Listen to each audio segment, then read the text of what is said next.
In this video, I'm going to walk you through everything you need to know when it comes to selecting topics for your podcast show. Hey everybody, my name is Kareem and I'm a co-founder at Tribe Tactics. I'm also the author of a book titled Original Series. And in this channel, we want to give you everything you need to plan and grow your very own podcast original series. If this is your first time, consider subscribing to not miss out on any future segments. All right, let's get started. So first of all, what's the deal with businesses starting podcasts lately? With your business, you may be looking to build thought leadership in a specific niche or area and actually start to associate with other influential people in that space to bring them onto your show to really send out a message that you are the go-to source when it comes to a specific niche or a specific stance on something in your industry. When it comes to business development, maybe you're looking to do a slightly more novel approach to business development by essentially looking at the people that you're looking to do business with, and rather than reaching out to them cold, actually inviting them to co-create content with you, again, by virtue of inviting them onto the show, and maybe from there you start to build up a relationship, and maybe you collaborate later down the line. If you're a personal brand, maybe there's something about your work that you're really passionate about, or it could even be outside work that you're just really looking to build a voice around. Or maybe you're in sales, and you just want to become a trusted advisor in your space once again, by consistently creating episodic content that will help to put you in that influential spot. What I love about podcasts and original series is that in a time when attention spans are not getting any longer, podcasts continue to be on the rise. Maybe it's because it's a hands-free experience and people can tune into your content when they're driving into work, commuting back home, in the gym, so on and so forth. And the beauty of it is that you can, of course, take every episode and repurpose it into a lot of other content after the fact, which makes it great for fitting into the busy schedules of your customers and target audience in general. Now, before we dive into looking at podcast topics for your business, let's take a step back and actually consider, do we even need to start a podcast? Do we have everything that we need to be able to start that journey? It really comes down to two things. Do you have a purpose for the show? And do others share that same purpose? So, like Simon Sinek says, people don't buy what you do, they buy why you do it. It always starts with what you actually believe. Do you have a specific stance or context, unique context that you can bring to your particular industry? Let's say you are a modern sales software and you believe that social selling has changed, selling in general has changed, and it really comes down to giving value first before asking for a take right away.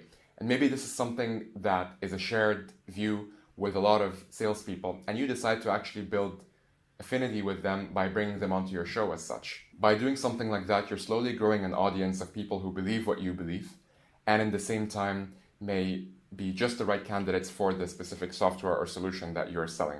And even if that's not the case, you're at least building a strong community that will recognize your brand as you continue to build more content in that space. And it may not be them, it could even be somebody that's in their network that they end up referring to your content. If you have the makings of something like that, you know you're on the right path to building a podcast and original series. So a lot of people think that podcast topics need to be broad enough that they would appeal to a lot of people, but that's not necessarily the case.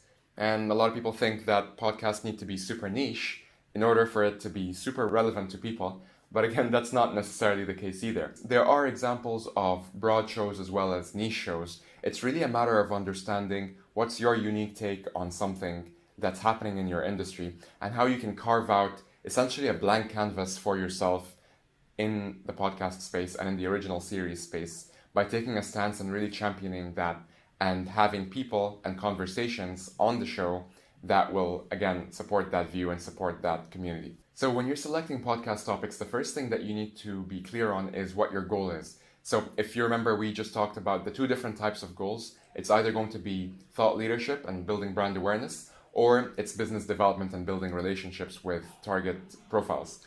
And so based on either of those, that's actually going to dictate everything else that you need to do when it comes to selecting topics that will be aligned with that specific goal that you're after.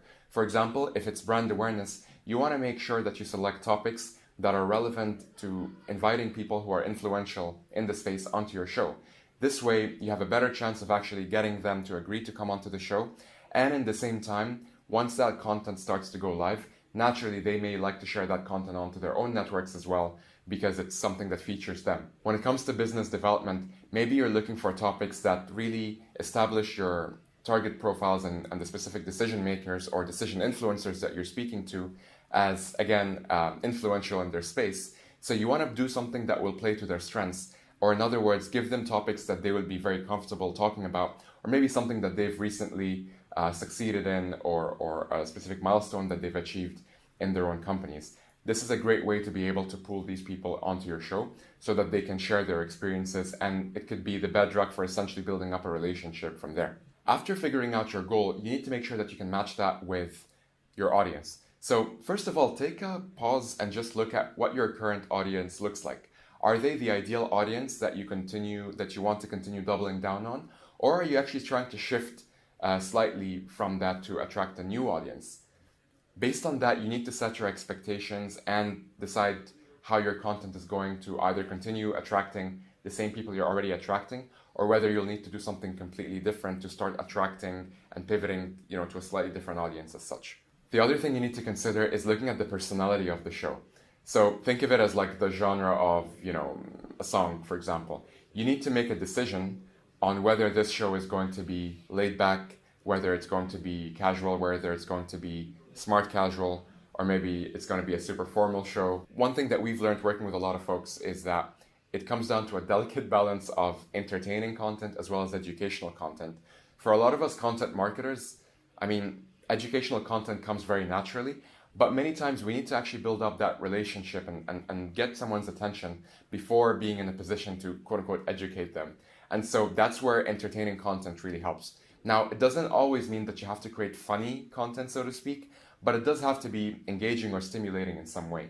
Maybe you are looking at, some hot topics that are in a particular industry that you're in right now, or maybe you're looking at, for example, other things that would really be like maybe pet peeves or inside jokes, or even just inside things that only people in that industry would understand.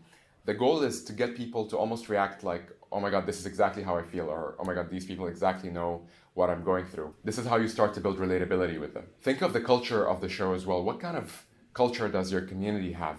What are the specific traits and values that you're looking to promote almost through all the different episodes that you're going to be creating? And of course, making sure that you have a way to bring all that together and to really weave it nicely, that you actually have all these different elements all aligned to the same audience that you're after. All right, so when it comes to ideas for your podcast, there is an endless amount of ideas for podcasts and original series in general. I'm going to walk you through some of them that you can get started with as early as today. So probably the easiest thing that you can do is to start a solo podcast. This would just be yourself talking about different topics and essentially sharing your unique view aligned with all the different elements that we just discussed. Things such as looking at obviously your goal, but looking at as well, the personality of the show, the genre of the show, the culture of the show, and looking at, again, your current audience versus your target audience and how closely they are aligned.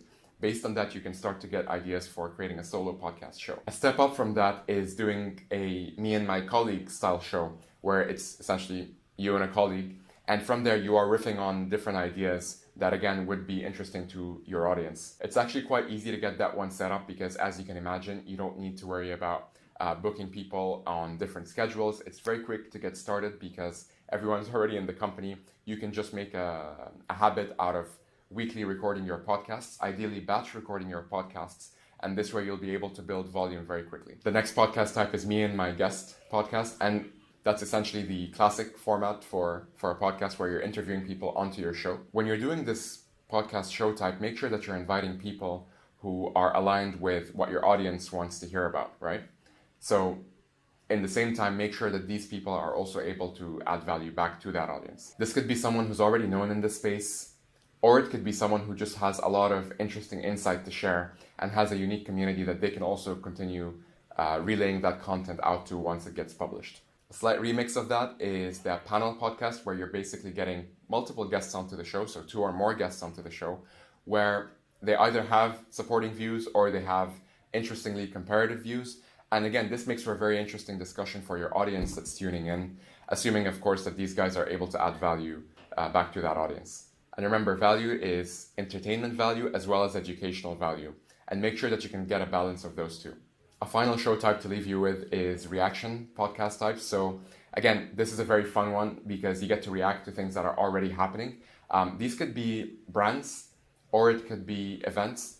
The idea here is that you're reacting to something that already exists and you're sharing your own commentary on that, whether it's just yourself or a combination of the other formats that we've discussed. So imagine getting a panel of people reacting to the same thing. That could be very interesting for your industry.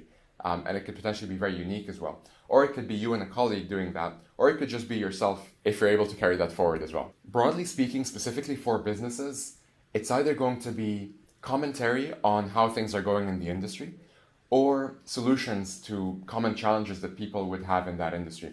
The idea is to be able to get conversations going that would build up to one or the other or both of them. One of the really cool things you can do in your show as well is to actually have unique segments either in the middle of the show or at the end of the show. These are special segments that break away from the original topic at hand, and it could be something that you could promote separately as well. You could do things such as related book of the day, related Netflix episode to watch of the day. Now, I'd love to see what you come up with based on the information we shared today. I'd love to know what kind of shows you're working on. Let me know in the comments below, and I'll see you on the next one.